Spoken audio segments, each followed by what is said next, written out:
Hi, everyone. Welcome to this. I'm your host, Shauna Griffiths, and I am really excited to share with you that the show is back and better. This time around, I'm infusing the leadership, athlete, mindset, and platform. And we're going to be breaking down hot topics that help you take your game to the next level. Today's episode, Winning and Growing Are Not the Same Thing, tips off a series that is on breaking down revenue growth, which hopefully you're hearing that and saying, oh, this is a hot topic. So lean in and buckle up, folks. This is a topic that leans into my experience and my role as a consultant in the changeforce management firm. And it also leverages my friend who is our guest today, Bob Wiesner. Bob, thanks so much for joining us. It's a pleasure, Shauna. It's significant to be on the return of the show, to be your Thank first you. guest. Thank you for having Yeah. me. Yeah, thank you. I'm truly honored. So, folks, as I mentioned, Bob is a friend of mine. He is also my all-star teammate in Changeforce revenue growth work. And he is a first draft class leadership athlete. His dog is joining us at times, his adopted dog. And my dog, Petey, who, if you've listened in before, you may remember, Petey may join us at times. But folks, so we are really excited. I'm excited to have Bob here with us because he has spent over 30 years in the space. His clients have, as a result of the work he's done with them, have generated over like just billions of dollars, B for billions. And one of the things that I think is most important is that they're seeing a win rate of over 80% with his guidance. So Bob and I work together to really help set our clients up for success in this space. Um, so with that, Bob, I'm going to kind of shift a little bit. I'd love for you to tell the folks about your experience, give them that context for how you've evolved as a leader in this space and into the seat that you currently have as a principal at Changeforce. Sure. Well, thanks, Shauna. I've always been interested in human behavior, and this goes back to my undergraduate and graduate days. And specifically, in a little bit more recently, probably in the last 25 years, um, very interested in how decision making works. How do people make decisions, especially when there are maybe tough choices, meaningful choices, choices with high stakes? I've loved reading the works of people like Daniel Kahneman. The book Thinking Fast and Slow should be on every business person's bookshelf. It's so insightful and so helpful if you really take it seriously. Dan Ariely wrote a book called Predictably Irrational, and you can guess what his point of view is about decision making. And there's others like Malcolm Gladwell, who many are familiar with, Angela Duckworth, many are familiar with. And they all speak to the nature of decision making as a non rational, quick, judgmental kind of function that we all have.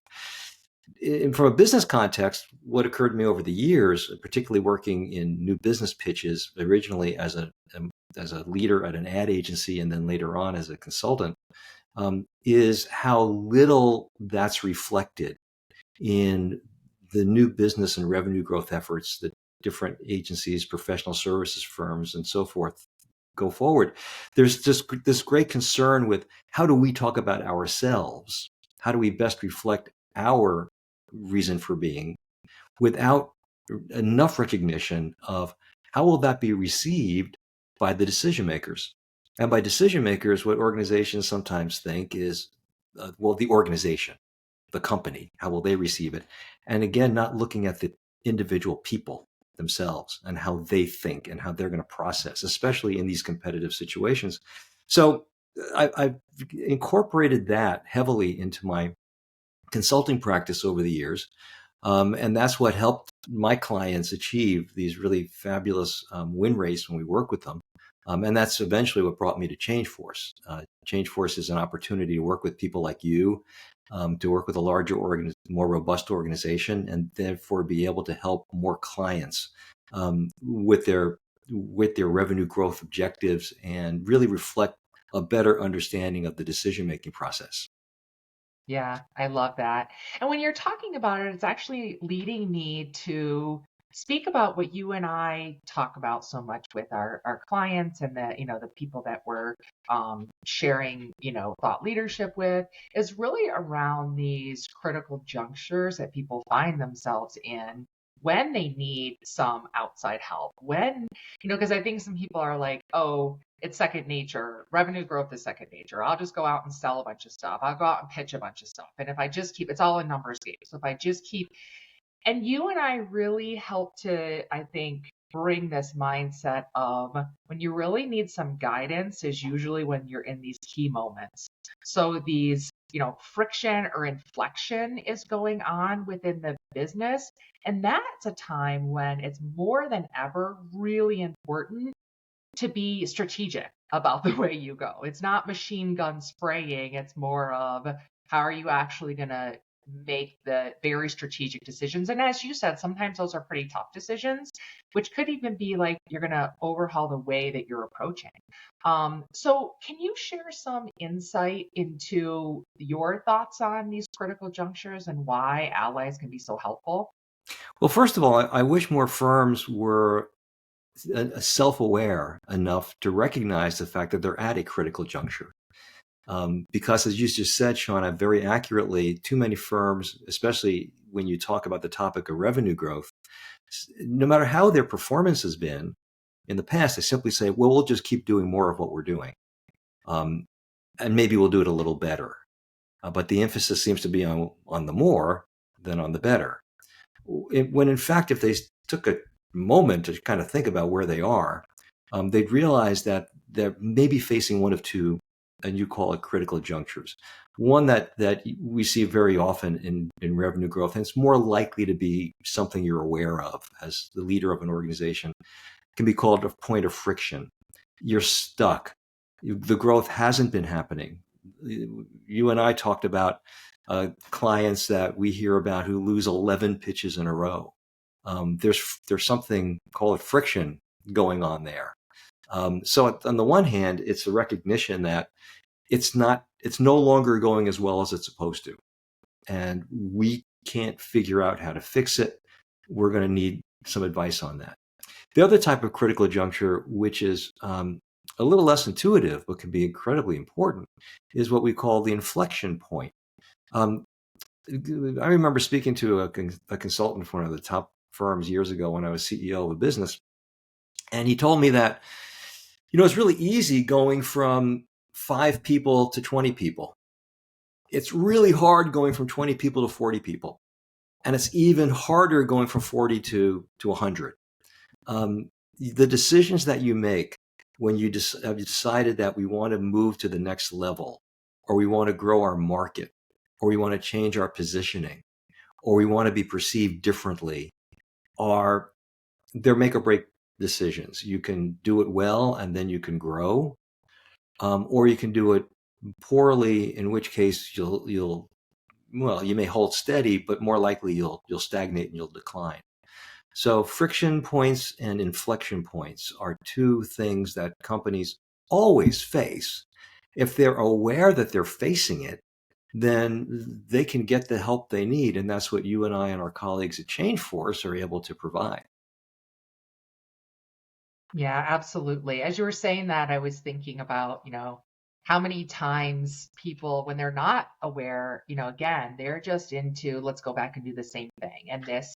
And, in a way, that practice of doing those, it's like if you need to do your calls or you need to send your emails out. But at some point, to your point, if it's not working, there has to be something that's done differently, or else, as the saying goes, you're just banging your head against a wall. And I think what a lot of people will do is go to what's the immediate action to stop the bleeding? So where do I cut staff? Where do I get a quick win that's just, it's just easy money in the door? And we may or may not be set up for success to actually do it. And so I think that's where, the topic of our show today, of our episode, is around winning and growing are not the same thing. And so, in the case I gave, I used to work at a place where it was just in that panic mode of just get the win. We'll figure it out. We just need the money. And, that's not actually a strategy for, to set people up for success. And, again, I talk so much about leadership. There is a responsibility, and listeners, as you're hearing this, there is a responsibility in what we're talking about. If you are leading an organization, if you're leading a sales force, part of being self-aware and being willing to make these shifts is because you've got a bunch of people who are in your care, a team that you're hopefully trying to set up for success. Again, to grow, not just get quick wins. So with that, Bob, tell us, like, what do you actually recommend in that space, or what does that actually mean to you? Because some people may hear winning and growing aren't the same thing, so they're like, what the hell do you even mean? So tell us, what the hell do you even mean, Bob? Well, here's how we think about it, and here's how we recommend that our clients think about it. Winning is ultimately the reason that you and I are in business. That's why we work to help our clients win. But from our client's perspective, oftentimes winning can be not as productive as they think it ought to be. And we can talk about stories of companies that we've come in contact with who have actually won themselves out of business or won themselves into bankruptcy. That's an extreme example, but it's illustrative of some of the things that aren't often enough considered. Now, specifically, the emphasis on winning that a lot of organizations have turns the concept from a strategic concept into what we call a transactional concept. We're driving for the sale. We're driving for the transaction. ABC, always be closing. And what that oftentimes means is that I will sacrifice profit. I might overextend energy, effort, morale, people. I might even take on projects and take on clients that in the harsh light of day, I'll think, I really don't want to do that project. I'd really rather not have that client. But if you're driven to win, if you keep a scorecard, then these are the kinds of things that you'll often find yourself doing. And that kind of winning doesn't lead to growth, at least not automatically, because your people are exhausted, demoralized, burned out. You might not even be thinking about all the things you lost in order to get those wins. Your profit is definitely being hammered because you have to, in many cases, buy the business or accept lower fees than you might otherwise be accepting. Your reputation may not be enhanced because the nature of the project you're doing isn't actually in your core sweet space that attracts people to you in the market.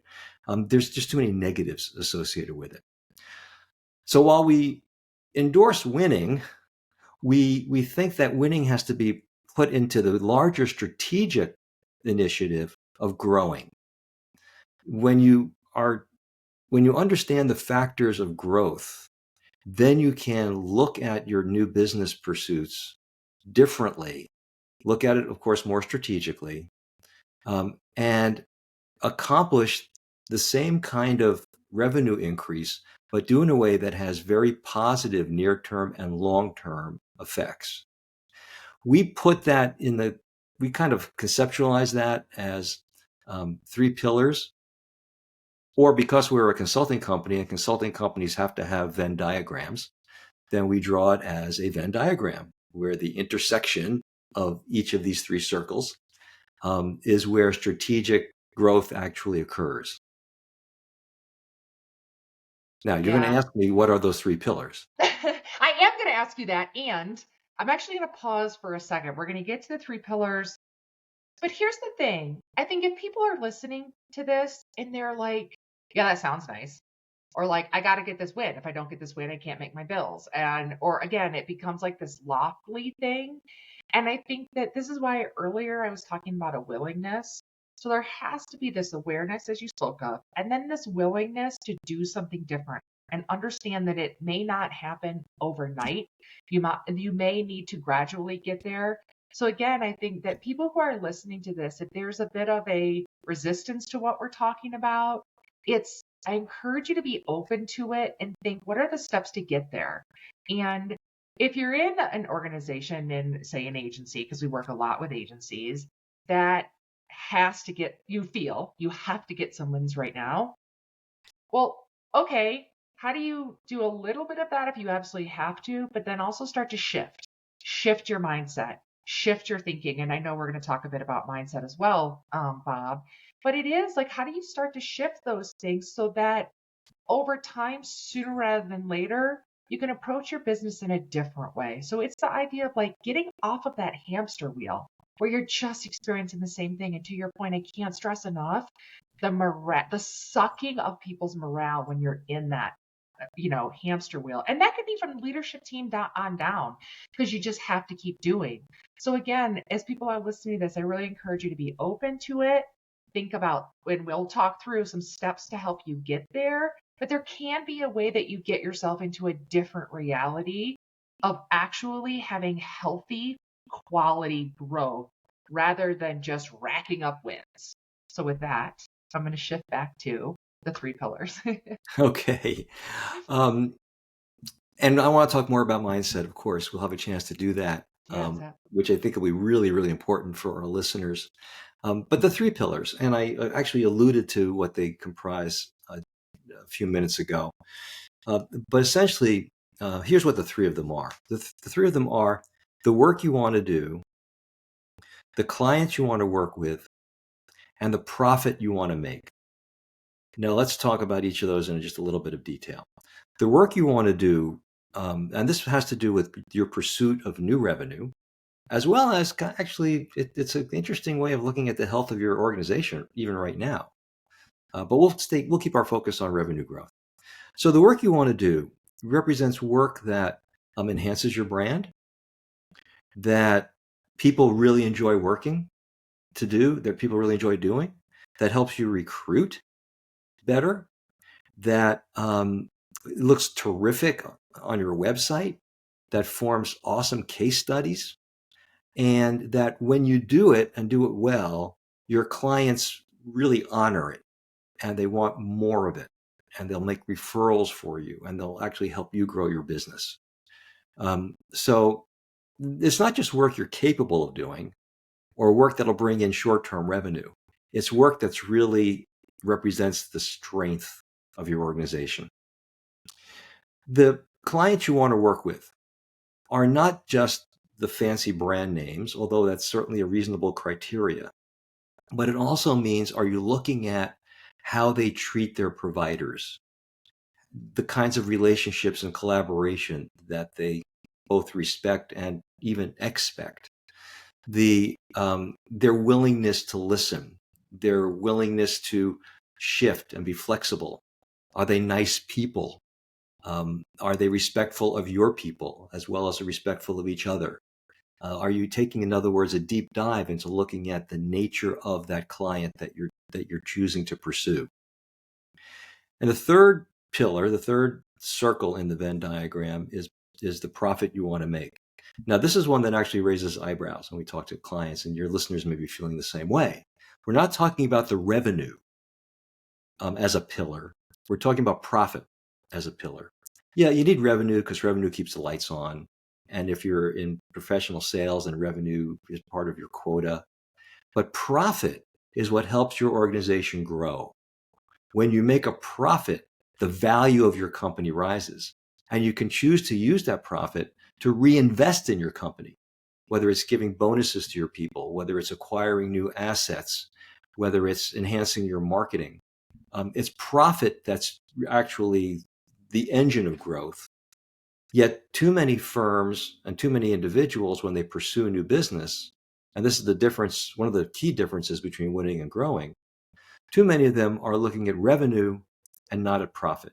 So here we get some cash in the bank, but we don't have anything left over to actually build our business. And that's not a good recipe for the health of the organization. No, So it 3 is pillars: not. the work you want to do, the clients you want to work with, and the profit you want to make. That forms the basis of your strategic revenue growth plan, as well as a pretty good way of looking at the health of your current organization. Yeah, absolutely. And as you were saying, the last talking through the last pillar, it's also why that the element, the difference between your revenue and profit, that's why people are listening and they're like, I can't tell you how many times stuff gets thrown in when it's sold. Throw that in, throw that service in. We're paying for the person anyway. We'll just eat it.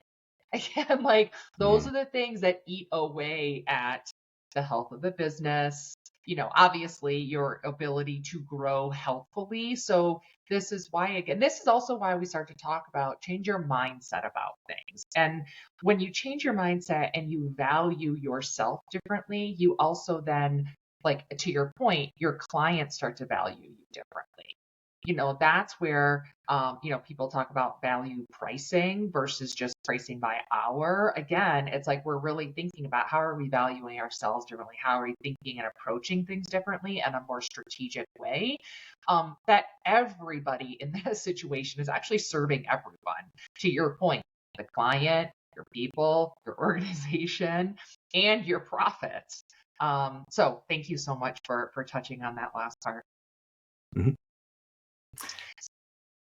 Should we talk a bit about mindset?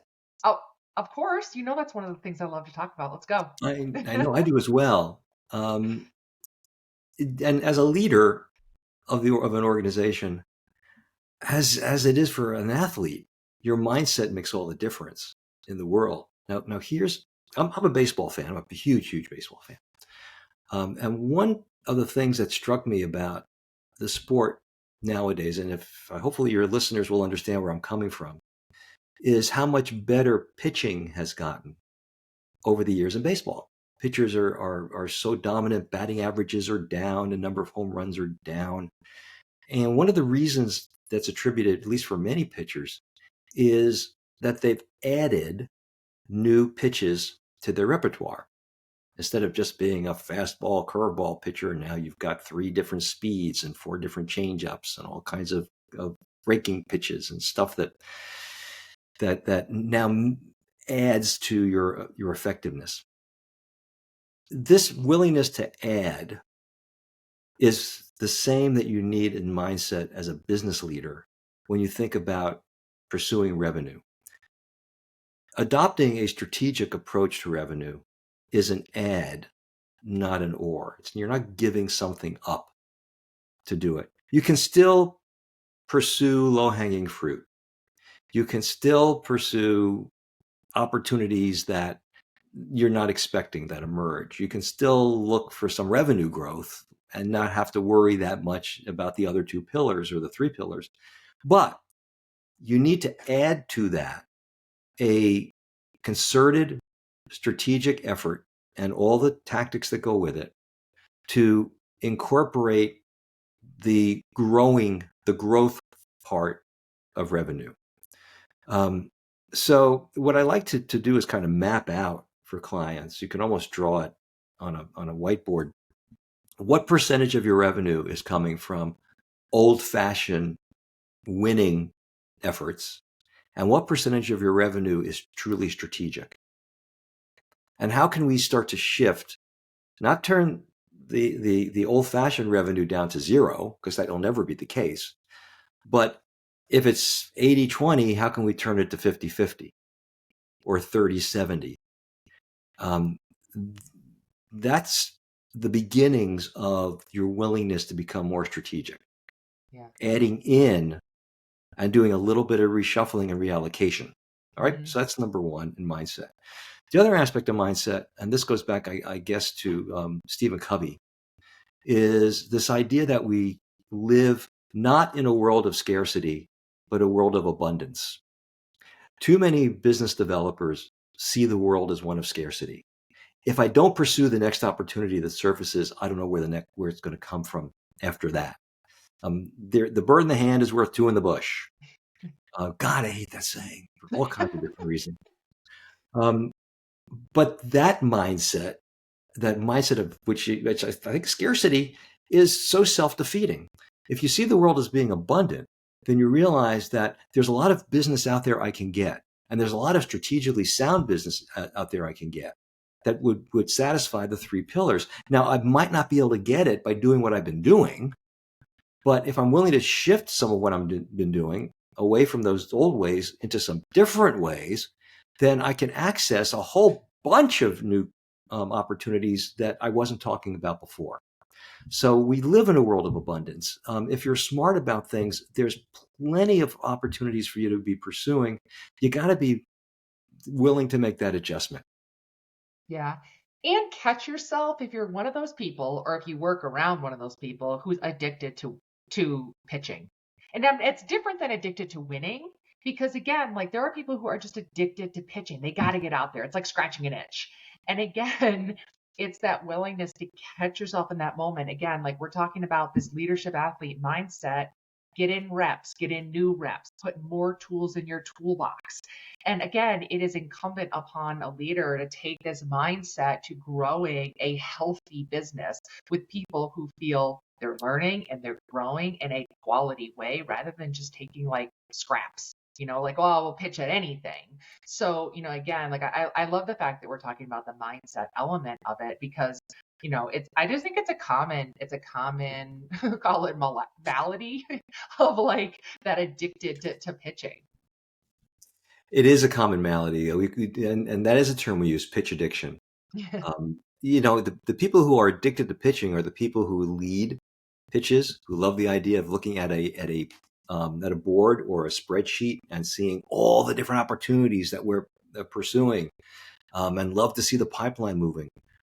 But like, I'm sorry if this analogy isn't that appropriate, but it's others that suffer from that addiction. In this case, Oh it's yeah, the people in your organization, because exactly. you're addicted to it, and because you love the thrill of the hunt, and you love Mhm. that wonderful feeling of a nice big fat pipeline and lots of things to pursue.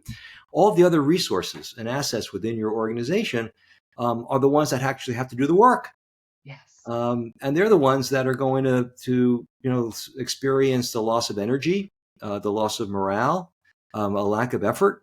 They may go on autopilot, and gosh, talk about decision making. As I began this conversation, Shauna, there's nothing more apparent to decision makers when they're evaluating providers than the difference between those that put the effort into it and those that didn't. Oh yeah. Those that approached it with a high level of what we call intention, and those that approached it with what they would perceive to be a low level of intention. Mhm. And when you're pitching everything under the sun or equivalent, it's hard to have a high level of intention for everything. So someone's going to suffer from that on your side of the equation, and it might be you. Yeah, absolutely. Absolutely. And I think also, as you're listening to folks, this isn't just about change the mindset. It's also about changing the steps you're taking. And that may mean you're changing meeting. Maybe meetings aren't just about let's whip out the pipeline, folks, and talk about your, again, who your hottest leads are and all of that. And I'd love if we can, include this in our time together here, is around those first steps that business development leaders can be making to start to make some of these shifts. So can you help lead us down that conversation? Yeah, there's a very fundamental shift that will set you in the right direction. In almost every new business pursuit that we've heard of and we first get involved with, Shauna, the emphasis of the pursuing company is, how should we talk about ourselves? What should we say about us? How should we talk about our experience, our staff, our offices, our case studies, our client list? Um, and that's where you start, and that's often where you carry through to the middle, and that's often where you finish. You try to do the best possible job you can talking about yourself. There's not a client on the planet who is interested in hearing that. And besides, all of you who are competing for that piece of business, and I don't care whether you're ad agencies or law firms or accounting firms or architectural firms or management consultancies or packaged goods companies or wellness providers or yoga instructors, when you start talking about yourself, you all sound the same. Remember that So decision true. maker is evaluating, 3, 5, maybe 20 in early rounds, different providers. You all sound the same. You all sound to the them. same, and then their ears turn off. It's like they put beans in their ears as soon as you start talking about yourself. Remember, folks, that people actually like to talk about themselves, or they like to hear about themselves. So this is where we're going to get into sort of flipping the script there, trying the different approach that, Bob, you'll help walk us through here. Shauna, absolutely. What you want to do in that initial meeting is not think about how we should talk about ourselves. First question is, what do we know about them? Who are they? What do we know about them? I don't mean the company or just the company. You need to understand the company. You need to understand the company's market, its competitive set, and so on. But I want to know, who are the individuals that are going to make the decision, that we're going to have to persuade to vote for us. Now, based on who those individuals are, I next want to understand, what do they want? What are we going to give them? What do they want us to give them? The simplest way we express this is we go from who we are in the old-fashioned way of prep to what you get as the prospect if you hire us. From who we are to what you get. When you begin to expand your thinking that way, or shift your thinking that way, you might find that at the very initial stages, there's a lot of blanks. You don't know them that well. You haven't met them yet in some cases, but it gives you a plan to try to fill in those blanks that will then give you more and more information that will then guide you even further and deeper into the what you get. Then, as you said, when you can begin the actual communication, whether it's in early stages or whether it's later on in an actual competitive pitch, when you can begin with, here's what you need, here's what we understand about you, here's a situation you're in, here's the opportunity you face, or you have, or the challenges that you face, it shifts the whole conversation. You're now way more interesting to Yeah. them. You're way more, in some cases, you're just more different than the Mhm. others who began that competitive presentation with, here's who we are. Yeah. So the shift in process from who we are to what you get as the prospect begins to set you up for better outcomes, and helps you actualize your new revenue growth strategy in very real ways. Yeah, absolutely. I can't tell you folks who are listening how many times when Bob and I are talking with people and they're planning for a pitch and we see the deck and like they show themselves first. Like the first slide after the cover slide is their own photos. They're talking about themselves. They go right into it. So that is how um, actionable we're talking about, is shifting that to some key insights about the client, that your prospective client that you're meeting with, some key questions. If you're like, well, we're not totally sure, we don't know enough to tell them these things about them, then ask them some questions. So there's different ways to do this in the room, but is very distinctly from making it all about, this is literally who we are, from the people to our core competencies to our, all of these things. And when I said previously that you can run your internal meetings differently, this does not just start with, I hope you're all hearing and understanding this.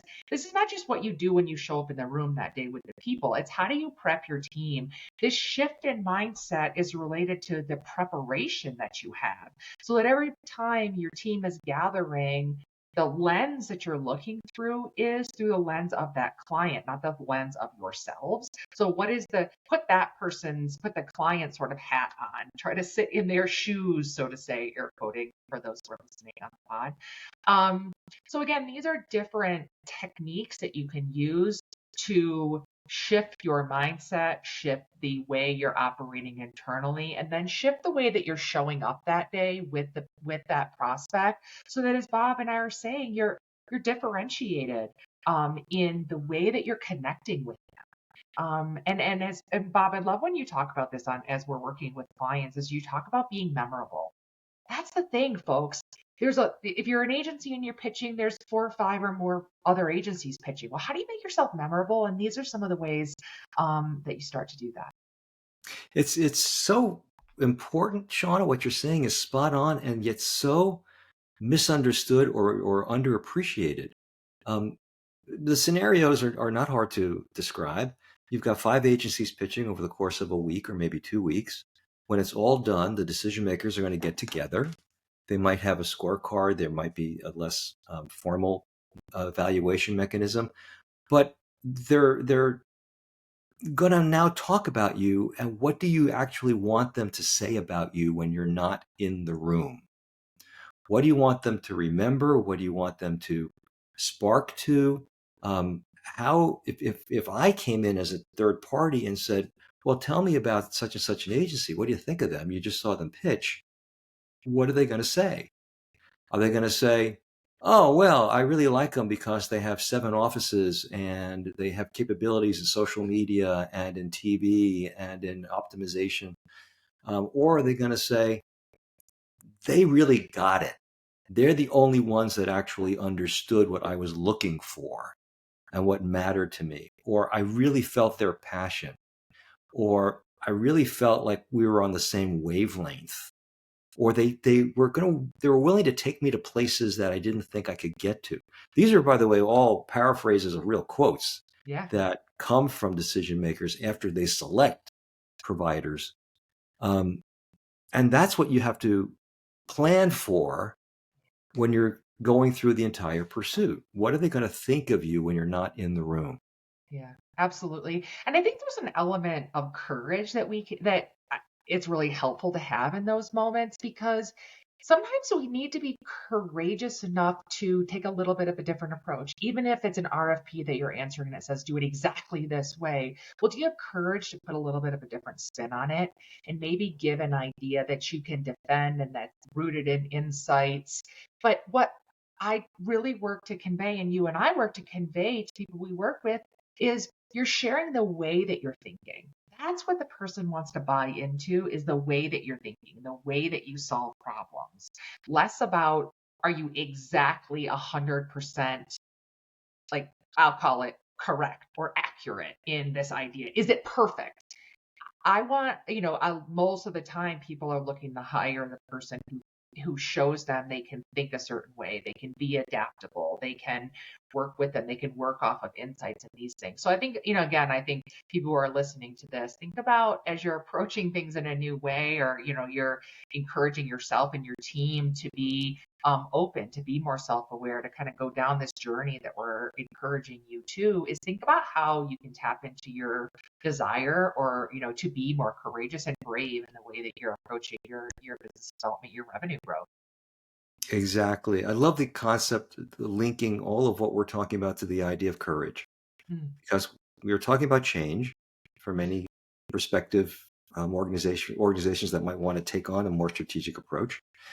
It's not going to be something that they're going to vote on. They're going to have to make the decision that we're going to shift even a little bit, and it's not for the faint-hearted. Um, you call it courage or conviction, Yeah. but you have to go in there with the understanding that this is a smart move that's worth trying. Let's give it a shot. Let's set up some metrics, some KPIs to see how we're doing. Let's reevaluate as we need to at the right time points, and then adjust. And ultimately, if you're going about it the right way, your confidence, courage, conviction, how else can I alliterate? Concern, consideration, um, they will all be, they'll all pay off for you. I'm Yeah. very certain of that. Yeah, absolutely. Well, it's been an absolute joy to have you on today, Bob. Thank you so much. And folks, as I said when I opened this up, this is a series. So Bob and I are coming back to you with a few more episodes where going to continue to break down revenue growth. So we hope that you're enjoying this. We hope that you start to put some of these things into practice. Please reach out to us, give us feedback. You're welcome to connect with us in LinkedIn. We are better for you when we hear from you what's working, what's not. And we really do approach it as, as teammates, as leaders. And we're excited to help you maximize your contribution and impact, folks. So thank you all. Bob, have an amazing day. Can't wait to sit down with you again. And we'll chat soon, everyone. Thank you, Shauna. This has been fun. Look forward to the next time. Thank you. You too. Bye, everyone. Have an awesome Bye. day.